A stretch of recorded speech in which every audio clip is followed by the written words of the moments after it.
Hello, and welcome to the Physical Therapy Owners Club podcast. I'm your host, Nathan Shields. And I've got a friend who's joining me today who brought up a presentation brought a presentation to our mastermind group a couple of months ago that I thought was super useful and insightful. And I wanted to introduce this to the podcast listeners as well. Michael Kelly, who is a consultant, recently retired. Congratulations, Michael. And traversing the world, has been willing to spend a little bit of time to share these same concepts that he shared with our mastermind group with the podcast audience today. First of all, thanks for joining me today, Michael. I appreciate it. You're most welcome, Nathan, and it's a pleasure being able to share this presentation with your listeners. Tell the listeners a little bit about you, where you come from, that gives you some of the financial background that we're going to discuss today. Yeah, so I'm a businessman, deep business experience over 40 plus years. Part of my experience was in financial services, financial analysts, specifically for large pharma companies, pharmaceutical drug companies, as well as a small pharmaceutical drug company. And during that time, on any number of occasions, we evaluated our portfolio of commercial products to determine whether or not we wanted to stop selling either specific products and or low margin SKUs in order to improve the company's financials. And many companies use full costing systems, much like sort of the average cost you're going to hear to see a patient in a PT clinic. Okay. And invariably, that was really not the right metric to be looking at to make the decision. Almost all cases, companies were going to reduce their financial performance by making decisions of cutting products after you really looked at what the true costs were for those products and took away all of the embedded overhead costs.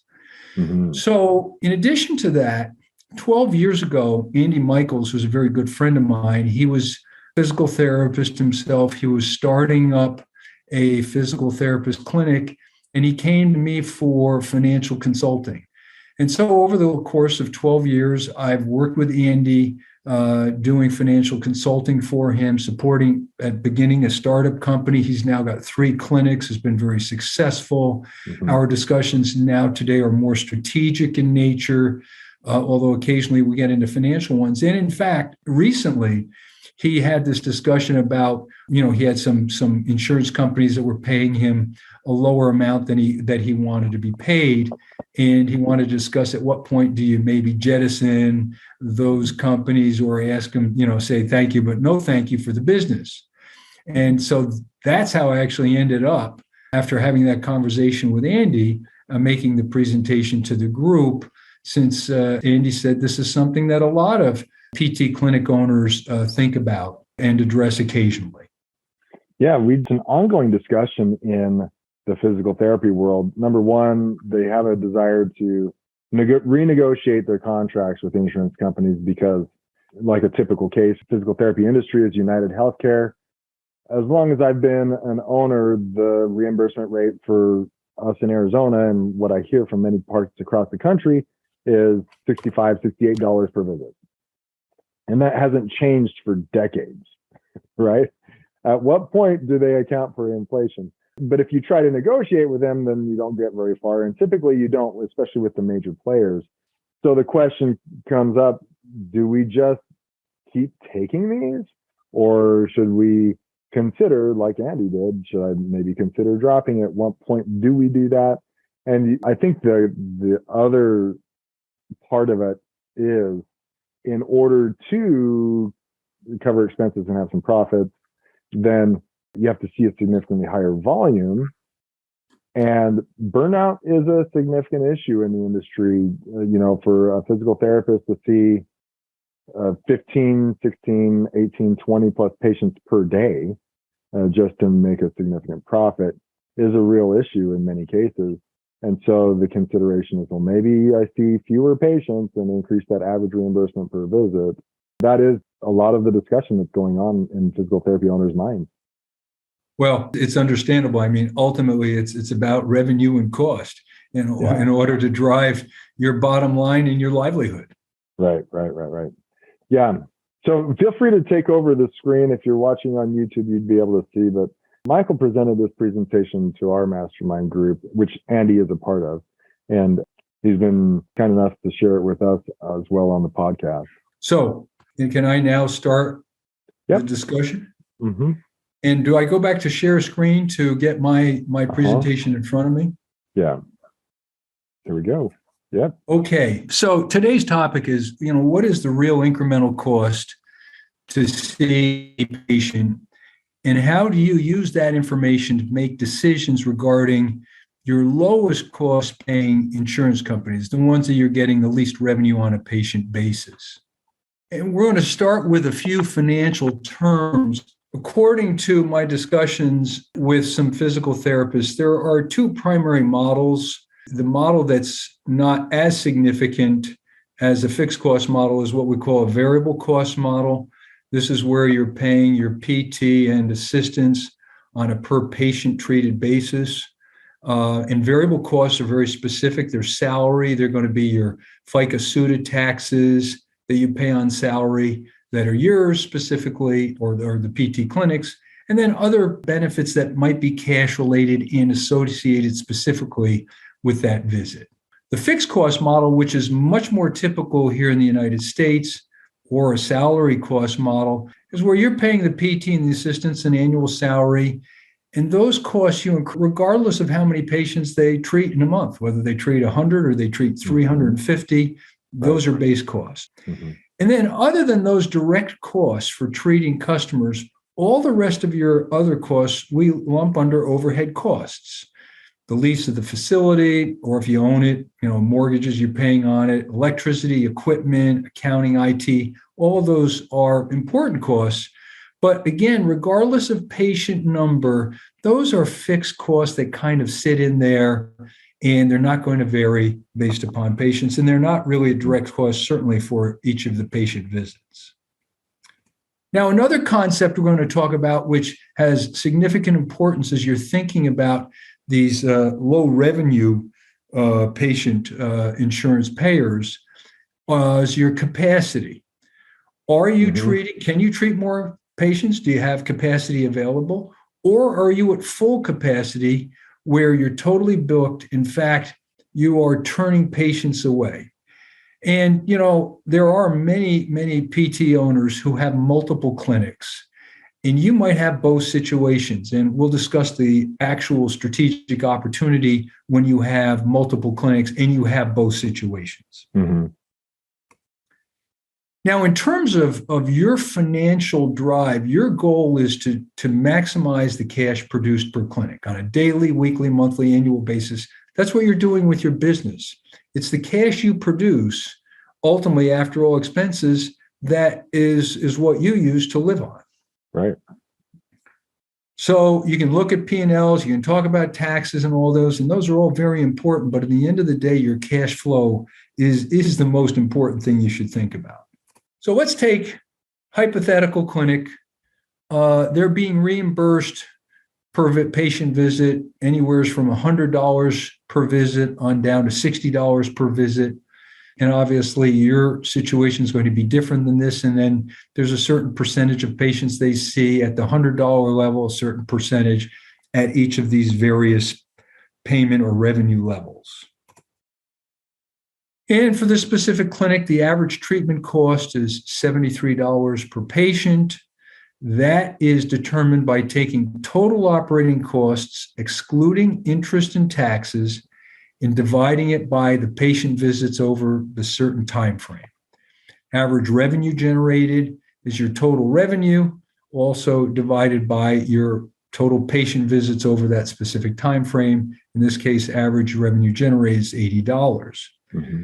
So the question you would ask yourself would be, well, why am I accepting patients from insurance companies that are only paying me $60 and $70 when in fact my average cost to treat a patient is $73?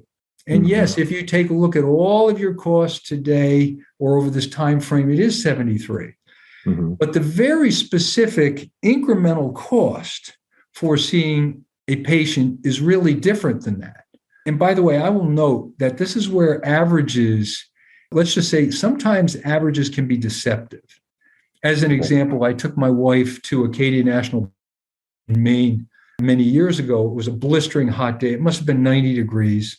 After hiking up the mountain, we decided we needed to go to the seashore to cool off. We walked into the ocean. The ocean temperature was like 40 degrees. So if you take 40 and 90, the average is 65. That's actually, from Alaskan standpoint, that's probably fantastic. Yeah, not bad. That's not bad at all. In fact, the whole West Coast, the upper West Coast may be great above LA.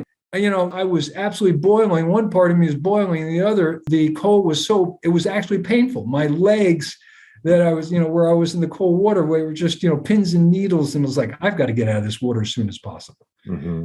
So you got to watch out for averages. So I'm going to add to some more, what you think about in total cost per visit.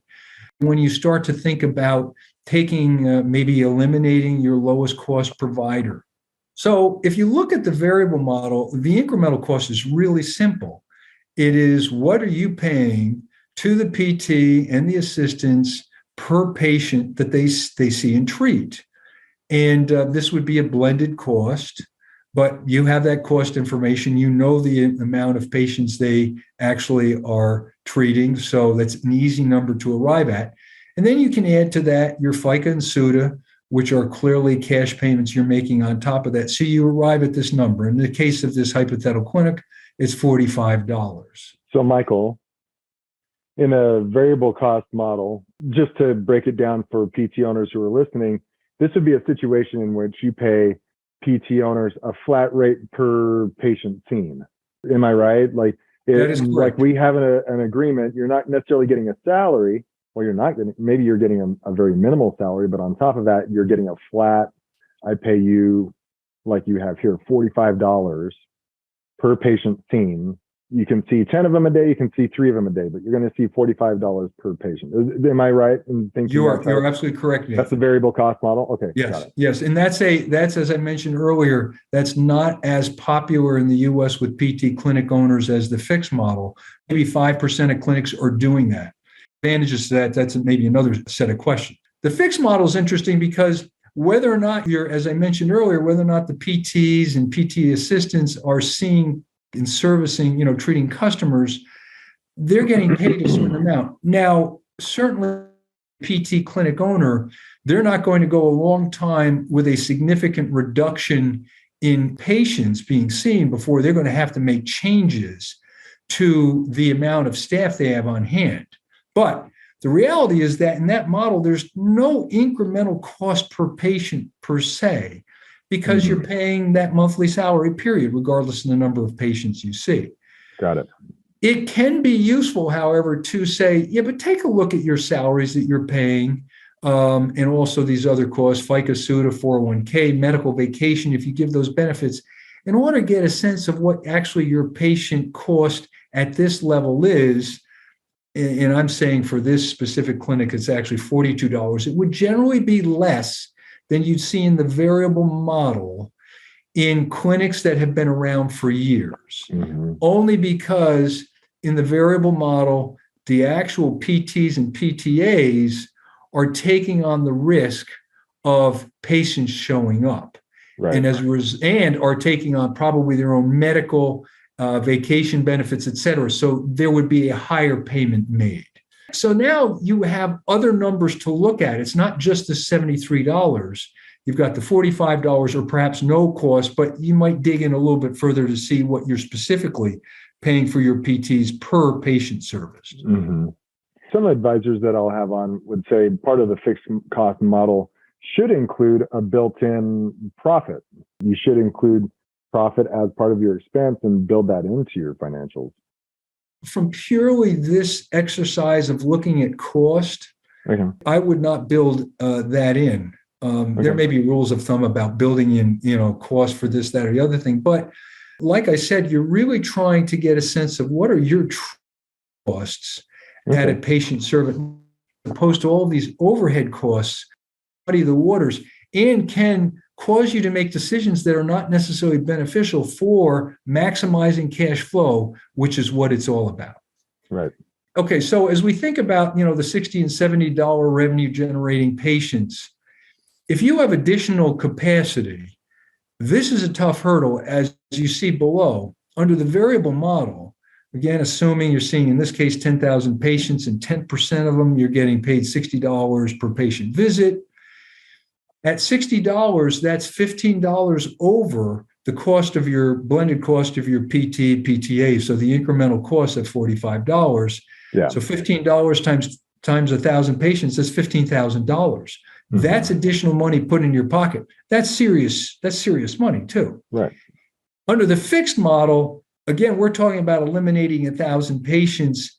And there, since you're getting paid the $60 and we're assuming no incremental cost, that's 60 times 1,000, 60,000. Now, if you think back to this other term that I was using of maybe a direct cost of 40 or 42, you're still making $18 or so per visit. Compared to the variable model, which was only 15. Right. Mm-hmm. So in this case, it makes no sense for you to eliminate the provider, the insurance company's patients at $60 or $70. Sorry to cut you off, Michael, and also for those who can't see the screen, the caveat is if you have additional capacity, when most owners do, most owners aren't running at 100% capacity because they're so full and booked, they're turning patients away. But if you have the additional room to see more patients, this is where you should consider taking those lower payments because the fixed costs otherwise stay the same. That's what you're saying, right? That is correct. Now, only to a certain level. If a company comes to you and offers you, in this case, $45 or less, then you don't want that deal at all because right. Now you're destroying cash. Mm-hmm. And so that's why it's good to have a beat on what your incremental cost is to see a patient so that you don't get trapped into, because you're driving for additional patients, that you sign up for something that's below your real cost. The PT owner, and most of them don't have a lot of financial experience, except at least for me, it was years before I finally sat down and spoke with my CPA and asked him to really show me what a profit and loss statement was and balance sheet and really get some education on it. But an owner would really need to, and what you're pushing from the very beginning of the conversation, is make sure you know what your exact costs are, down to what is the fixed cost, what are the fixed costs per patient on a routine basis. And when you say fixed, it's really what's your incremental cost? Yeah. What truly is your cash out of pocket when they see, and again, this gets mixed up with overhead costs because immediately the PT owner is going to say, well, I have a lease on this building. I'm paying for equipment. I have heating costs. I could go on and on, lighting costs. Those are fixed overheads. You don't cover those. You're really looking for what's the true cash cost of treating this specific patient. As you're assessing in this model, do not look at the overhead included, just simply what it takes to give that care to that singular patient. Correct. Which is why I'm just talking about PTs, PTAs, and then the taxes that you pay on top of that and any other sort of cost. But you might have a small amount of cost, for example, let's say you're using a lot of bandaging material, okay? Sure. Let's say you're treating patients and you're using a lot of bandages. Now, in hospital situations, they do this is all the time stuff. Other stuff is being used. In the PT clinic, there's not as much of that.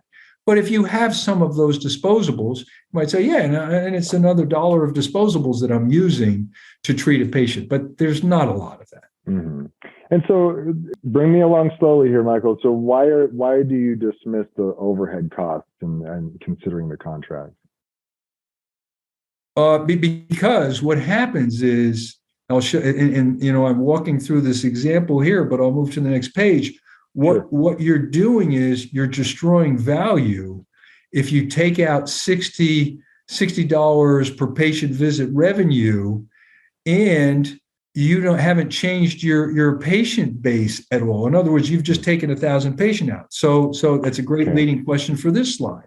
Great. So if you eliminate the $60 patients and you have excess capacity, you now move from 10,000 patients to 9,000.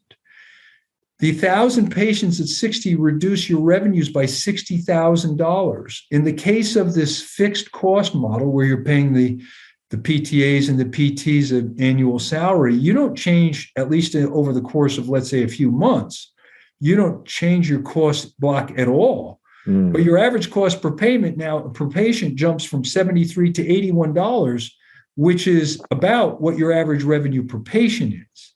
Yeah.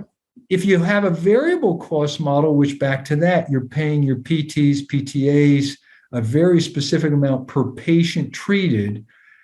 Now, yes, there you reduce your costs by, what is it here for? $45,000, $45 per patient visit. That's $685.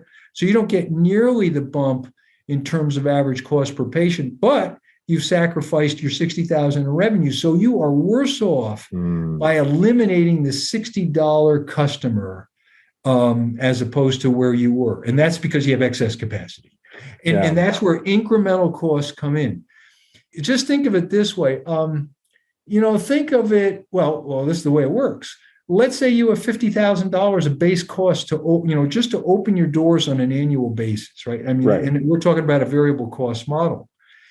Well, you want to see as many patients as you possibly can, anything above $45, because, assuming that is what your incremental cost is to see a patient, because that's all going to cover that $50,000 block that sits there, whether you see 10 patients or 10,000 patients. Mm-hmm. Yeah, I get it. Yeah, I'm looking at, especially with this chart, I'm thinking, okay, number one, there's something to be said about having a variable cost model in terms of paying patients, or I'm sorry, paying your providers on a per visit basis, right? And in that case, you can justify the lower payers, right? If they, as long as you set it up appropriately, as long as you don't go below your incremental cost per hour. Right. Exactly. Well, once you know your incremental cost and you know what you can charge, you can pay them, and you know where your limits are, right? As you negotiate. So a variable cost model is super cool. And I actually want to do a podcast about it. It gives me an idea. That's the only way you can really justify doing this. And then you wouldn't get rid of those lower payers in that situation. The other thing being, if you're going to stay with a fixed cost model and you're going to have PTs that are on salary, and you are considering possibly losing a percentage of patients, right? And thus revenue, and thus decrease your cash flow. Well, you better have plans in place to make up for the contract that those patients that you're losing.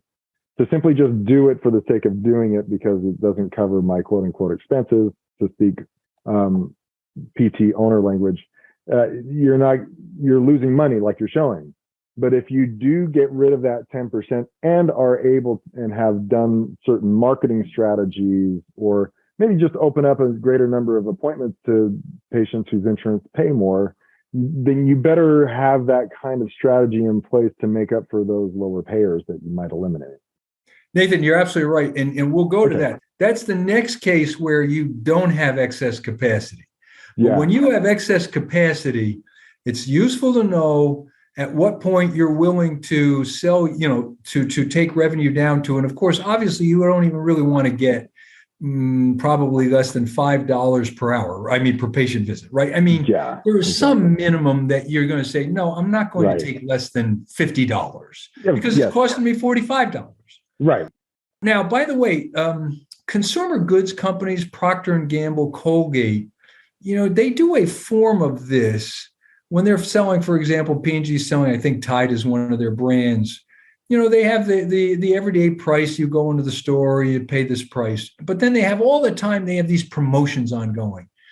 And those promotions are always, relative to their profit, that's eating into their profit, but they're still making decent money. And they're using promotions to gather in more customers and do more incremental business, because another $10 of Tide, even if it was discounted 50%, still nets them another $5 on that product. So now they're not going to go below their cost of goods, which is really what we're talking here. What's the cost of providing this function of treating a patient? In the industrial world, they're not going to go under their cost of goods, but every incremental dollar they can get above that, they're going to take. So in the PT world, sort of these various providers are similar to what the consumer goods companies are also kind of dealing with. And so if a PT owner, maybe they don't have a lot of experience with looking at a profit and loss statement, they could get to some of these numbers by using the cost of goods sold line on their QuickBooks. Maybe I didn't think there was really much of a cost of goods line. I thought that it really dropped down. Maybe that's my bookkeeper. My bookkeeper does that. They do that. Yeah. I didn't realize, like, for example, a lot of companies that provide services don't truly have a cost of goods. Okay. It's not typical, but okay. I'm not saying they don't have it. Okay. Gotcha. Maybe that's just how my bookkeeper set it up, because I know that my salaries are up there and then the other stuff is below the cost of goods line. I think the key thing that every PT owner can do, between he certainly and his or her accountant, is to say, what are my labor costs, just purely my PTs and PTAs, to service a patient? And what is the FICA SUTA cost to see a patient too that I can add into that? Mm-hmm. That any owner could do or could have their accountant do for them. Okay, great. So now let's talk to the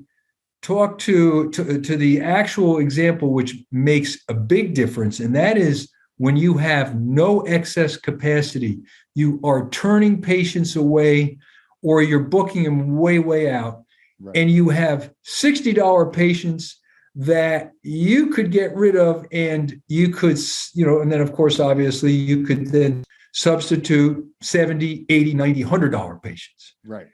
So if you're in this situation, it's a great situation. Now, what you have to be careful about is, right, nobody easily cuts off customers. Yeah. The insurance companies, you may have many years of experience. It might be a few years, but we're very careful always as business people to cut off customers. It's not a smart thing generally to cut customers off. It can be, but it's generally not.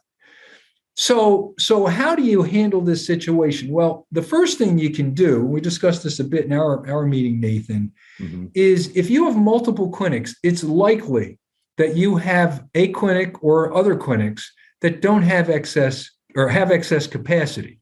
Right. You may have a couple that are just like loaded. I'm sure those clinic owners have said, "Ooh, if I could move some of my $60 patients over those other clinics, or for that matter, any of my patients, I would increase my cash flow." So the first angle on that is try and move your $60 and or other patients to these other clinics. Mm-hmm. Free up as much capacity as you can in this clinic where you've got constraints. And by the way, I'm talking about really strategic moves, not what I call operational strategic moves, where you could expand hours. Okay. Maybe you can't bring in more PT because you don't have enough beds, but you could expand hours. There's things that you might do. Sure. The second thing that I would say is, again, because you don't necessarily want to fire a customer, and you never know when the economic situation might change, and you might find, I wish I had those $60 customers back. So then the next strategy is push off the appointment. Say, I can't see you in this clinic for 6 weeks, but I could see you over at clinic X in 2 days. Mm. So that's that's another angle. So you might have a series of those customers, if they can't make it to the other clinic because it's out of the way for them, drift off to other PT clinics. And that's probably fine, because what you're going to do is you're going to now bring in other patients, and you're going to control this process yourself. If you're giving them timelines that are far enough out there, you can control this process so that you continue to be at full capacity. But what you'll do then is you'll fill it up then with people that, okay, the average revenue now, let's say, is $82 once you take out the $60 customers or take out a portion of them. So in all cases, you're going to make $22 more per patient seen in this clinic, times 1,000 patient visits. That's $22,000 more that you're going to put to your bottom line. So $22,000 more actually in cash. Right. So, but the best of all worlds is if you can swing one of the patients from this clinic with no capacity over to a clinic with capacity, because now you pick up the entire $82. Right. If you did that on 1,000 patients, that's $82,000. That's really big money. That's 4 times what you're making here. Got it.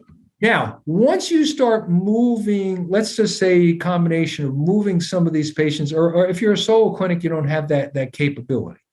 So, but let's say you start, by giving 4 and 6 weeks, you're starting to continue to drive your average revenue, your patient costs incrementally are staying the same, no change there.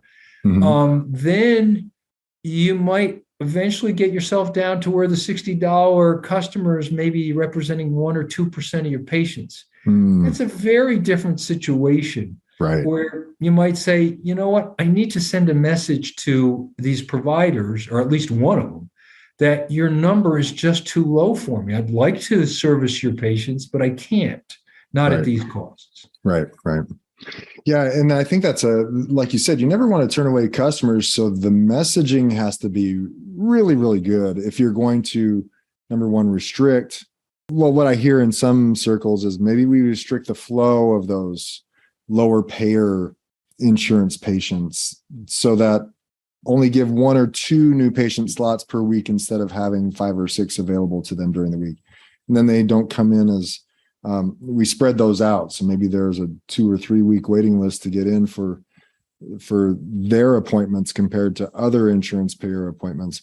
I mean, I don't know if you can do that or not. You do see some doctors' offices that will temporarily not accept new patients. And so obviously there's something to it. But the messaging around that has to be super clear and understandable. And you're going to offend a couple people here and there as you do that, but it's something that you do have to deal with. And when you're at capacity, like you are.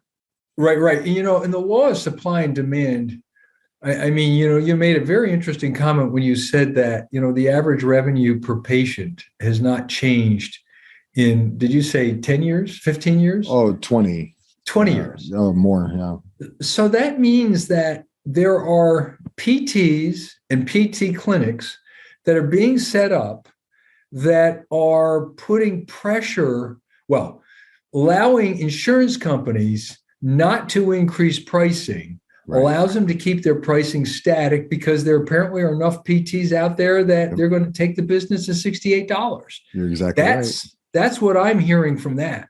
Yep.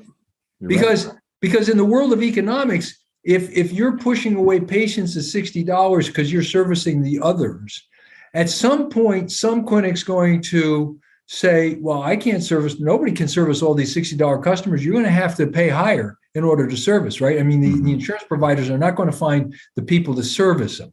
Right. Apparently they are currently. That's right. Yeah. And that's the conundrum that I think that as an industry we've gotten ourselves into. And I can assure you 99.9% of the owners haven't taken on these contracts, having gone through the numbers like you're recommending. They're not taking them because they figured out the numbers and they can still make a profit with appropriate cash flow according to the fixed cost expenses.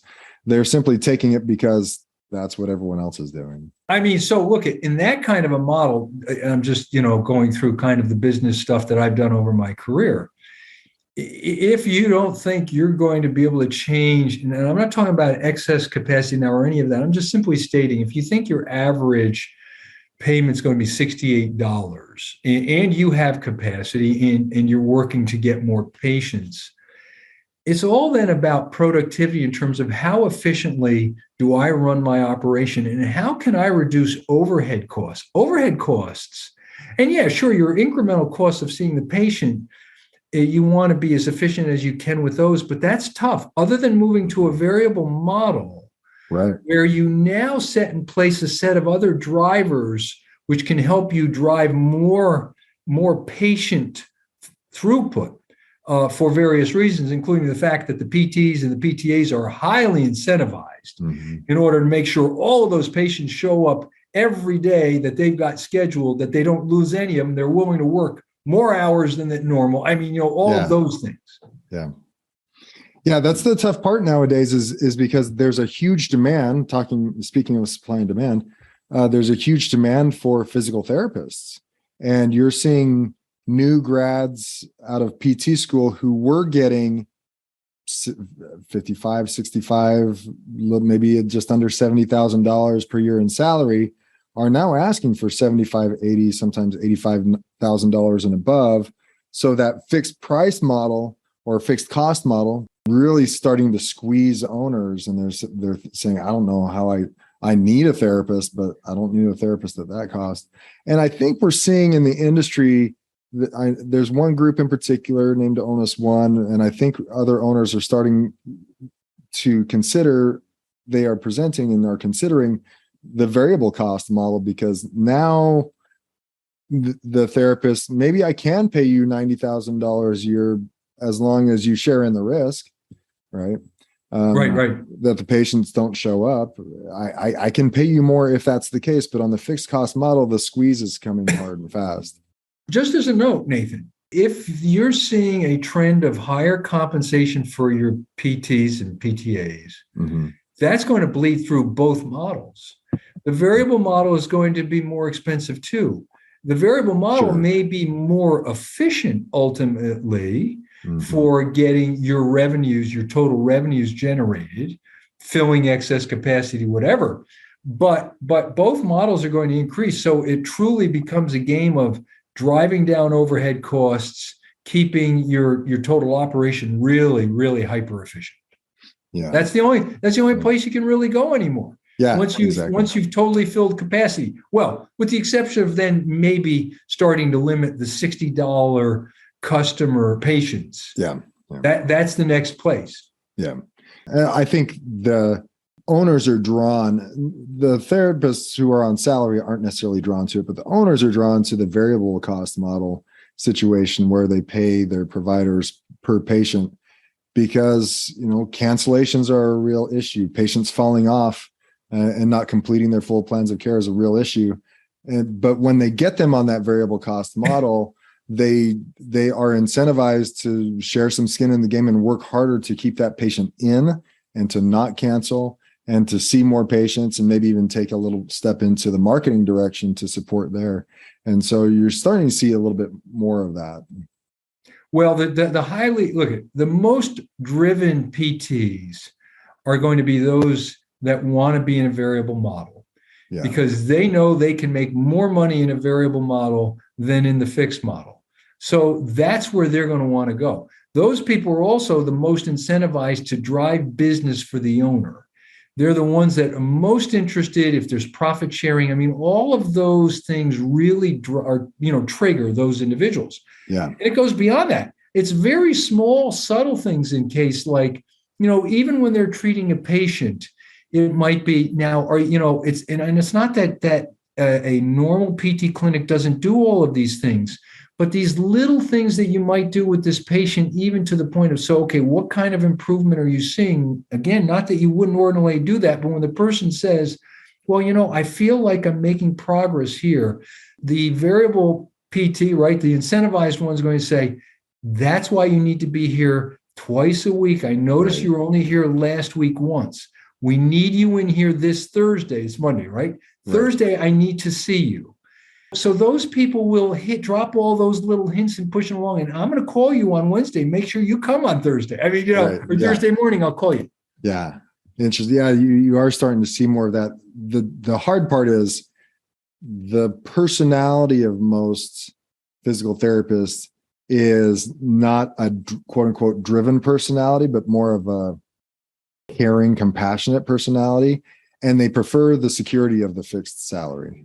Yeah. Most Americans do. I mean, you take a look at salespeople. There are those maybe 20, 30% of them that are purely on commissions. And the rest have some base that's pretty significant. Maybe it's only 5, 10% that are pure commissions. But those pure commission ones are driven. They are the driven people. And again, in a variable model, those are the PTs you want. Right. That's true. Cool. So I have one last slide here just to speak to. So, this was the question of the $70 visit. We really, and you have no excess capacity. If you've taken care of your $60 patients, then you can start thinking about your $70 per visit patients. It's quite unlikely that you could take them down, but you walk through the same set of strategies over time if you are that fortunate. Yeah. So In conclusion, as you debate what to do about your low-paying customers, make sure you're thinking about incremental patient visit costs, not your average patient visit cost, in order to make good decisions. Yeah, I love how you brought it up and how specific you got. If someone really wanted to do this and break this down, maybe they could figure it out themselves. But the beauty that Andy has with you is that he can confer with you and you can teach him these things. Would any CPA be able and capable of showing a PT owner these same things? What their incremental cost is per visit? Yeah, I think if the PT clinic owner went to their CPA or their accountant and said, look, just tell me what is my cash cost for having my PT assistants treat patients, including the taxes I have to pay for that. Yeah. That would be the one question I'd ask. They should be able to do that. The accountants and CPAs are trained to put together historical data. And in that vein, they should be able to do that. But they don't think about the analytical side. Some of them do, but generally that's not the way they're built. I was an analyst. I really looked forward and thought about how these numbers would change the P&L looking forward, not what the historical, I looked at the historical P&L, but that wasn't as important to me. CPAs aren't trained that way, but they certainly could provide you with that information. Speaking of that, I'm sure if they didn't have any other sources or resources, you could ask your CPA to, number one, figure out the incremental cost per visit, and then, but also do maybe some pro formas based on what happened. Just like you showed us, what happens if I lose 5% of my patient load because I drop this insurance? Not to say that that's the determining factor. Like I said, maybe you have some ways of making up that 5% drop, but what does that look like? Let's start building out some pro formas, and I'm sure you'd recommend that owners talk to their CPAs or bookkeepers about that as well. Yes, the CPA, bookkeeper, accountants certainly could do a simple pro forma without getting too detailed. Where people get buried, including probably some accountants, is they lose sight of average cost is the only thing they really might think about. Yeah. They don't really think of what's the true cost just very specifically to see this patient. They get buried in average costs. Just the salary. Just the salary and taxes. And benefits. And benefits to the extent that they're being paid. Yeah. Oh, okay. So vacation times and medical premiums and medical 401k. Yeah. Any of that. All that stuff included. That's a true cost, to see that patient. Right. It's really all the PT, PTA stuff. Right. The rest of it is just like, ignore that. That's just overhead for this conversation. Right. Interesting. Well, and you probably don't do this. If you have excess capacity, you don't usually make this decision. Right. I see. Unless you're under your incremental cost. Then that's a simple decision. You're destroying value at that point. Yeah. And I think that's very possible. I mean, you're going to have, when you consider benefits all included, like the incremental cost, if you have a $48 contract, it's really hard nowadays to see a patient under the cost of $48 per visit. Well, based upon what I know, you could be correct. I don't know across the nation. Yeah. Higher cost markets, obviously, if you're New York, LA, Chicago, those are expensive markets. You get outside of those markets into the countryside, the smaller cities and towns, it can be very much different. Yeah. But a good exercise nonetheless. Is there anything else you want to share with us, Michael, before we take off? I thank you for this time, and I wish every clinic owner the very best as they think through these issues in order to remain successful financially. As a consultant, are you willing to consult with PT owners regarding some of these things? I would be willing if a PT owner wanted to talk with me. I would be willing to have a quick conversation. I don't want to make a business of this, but I'm happy to. Yeah. That's not my intent. I'm happy to have a conversation with a PT owner, but I don't need 1,000 of them calling me. No, of course. I don't think I'm that popular with a podcast. All right. Well, you never know. You never know. You never know. Well, again, thanks for your time, Michael. I really appreciate it. You're most welcome, Nathan. Enjoy the rest of this Alaska summer. Thanks. Bye-bye.